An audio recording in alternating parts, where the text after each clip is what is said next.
It's a plastic padlock with two keys.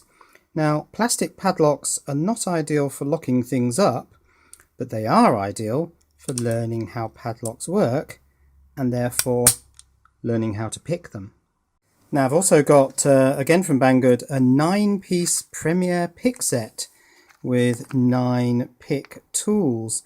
They all look fairly similar to me, just rods with curved ends, but I'm sure that they all have their various different uses.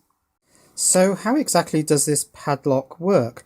Well, this loop bit at the top, which is called the shackle, is wanting to be pushed up by this spring down here, but it's held down with two brass or brass looking bolts, and there are two cutouts in the shackle, and that's what the bolts are locked into. If I close that. Now, how do you pull both the bolts inwards? Well, I can show you that by a top view. When I rotate the key, you can see that the two bolt pieces both pull inwards, so it unlocks both halves of or both ends of the shackle at the same time. And the way that those are both pulled in opposite directions is at the top of the plug, this sort of rotating bit, which I really want to call the barrel, are two sticking up pins, look a bit like rabbit ears, and because they're at opposite sides of the plug, when you turn it, one moves to the right and the one at the back moves to the left, and so you can see that they pull the two brass bolts away from the shackle and release the shackle to spring out. Let's try it with the shackle down, pull them in, and the shackle springs out. So that's how you unlock the padlock, but only if you've got the key.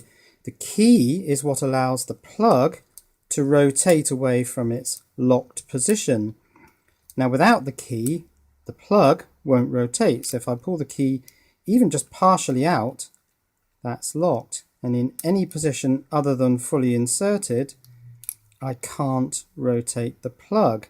And the reason I can't rotate the plug is because these driver pins have pushed into little holes in the plug and locked it in place. Now you can see that when the key is fully inserted, all the driver pins are aligned. Ignore the one on the left here, that just appears to be a pin that locks the plug to stop it pulling out. In any other position than fully inserted, the driver pins are misaligned, and as I pull it out they all jump to different positions, but always misaligned. And when the key is fully out, the driver pins are misaligned. Only when I push the key fully in are they completely aligned, and they create what's called a shear point. So the driver pins and this second set of pins, these are the key pins which sit inside the plug, are all flush with the surface of the plug, so that a shear point is created and the plug holes can shear away from the driver pins. Now in this padlock, the driver pins, which are these spring-loaded pins down the bottom, are all the same length. The key pins are all different lengths. Now they may look like they're all aligned, but they're only aligned because they're sitting on top of the hills and valleys of the key. So each of these key pins sits on one of these little levels, and they're all different lengths, and only when the key pins are matched to the hills and valleys on the key do you get this flat line. In fact, it's not quite flat. Key pin number 3 looks a little bit short, but it doesn't actually seem to matter much. The shear still works. The plug can turn, shearing away from the driver pins.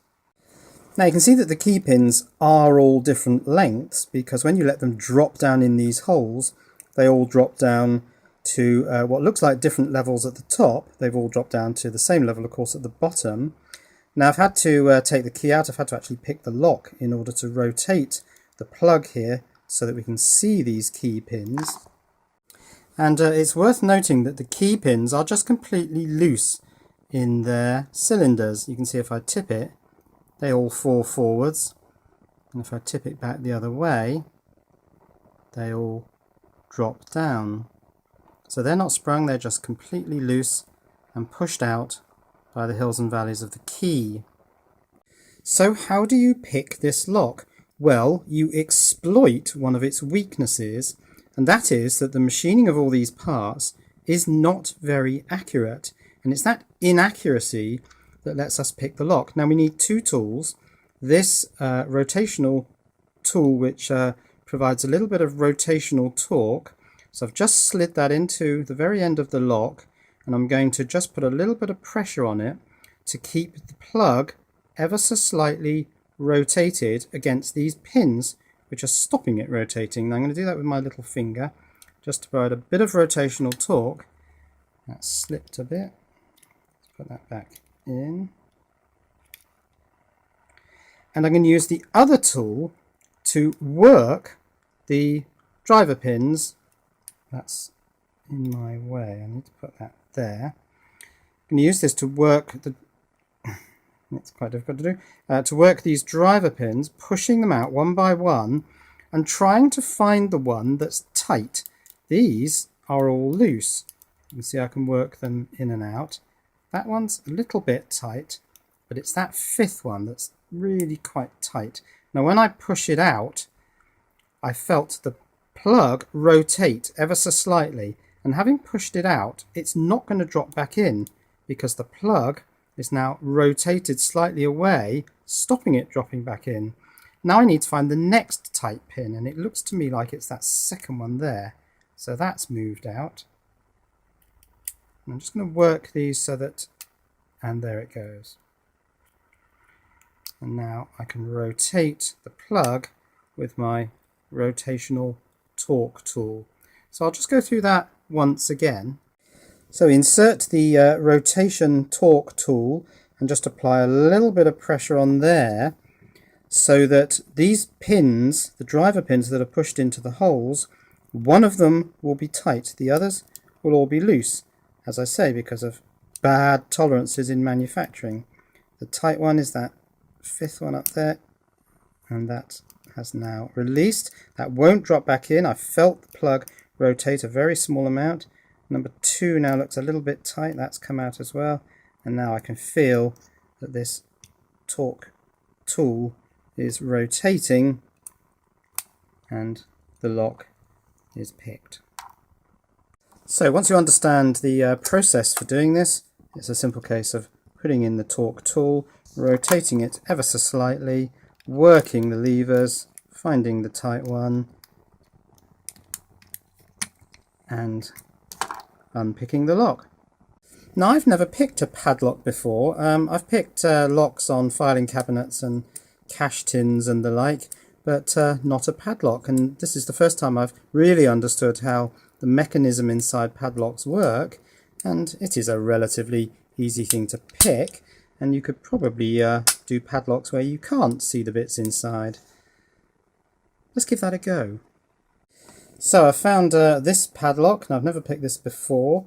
It's a bit smaller than the plastic padlock. You can see there's a bit of a size difference there. But let's give it a go. I've found a fairly fine pick tool here. So what I need to do again is put my rotational tool in there, apply a little bit of rotational torque, and now try and work the pins to, if I can get that in. Yes, sort of. Of course I can't see what I'm doing now, but I'm trying to find the one that's tight. That feels tight there. Yes, I felt the plug rotate a bit there, but I need to see if there are other tight pins. Can't find it at the moment. And because you've got to keep this rotational pressure applied, it does start to hurt your fingers a little bit. Ah, there it is. It's gone. Yes, and the padlock's come undone. Well, that's a bit of a worry, isn't it? I can pick any padlock now. So that's it. That's the plastic padlock from Banggood with 2 keys. Shows you how a padlock works, and of course also shows you how easy it is to pick a padlock.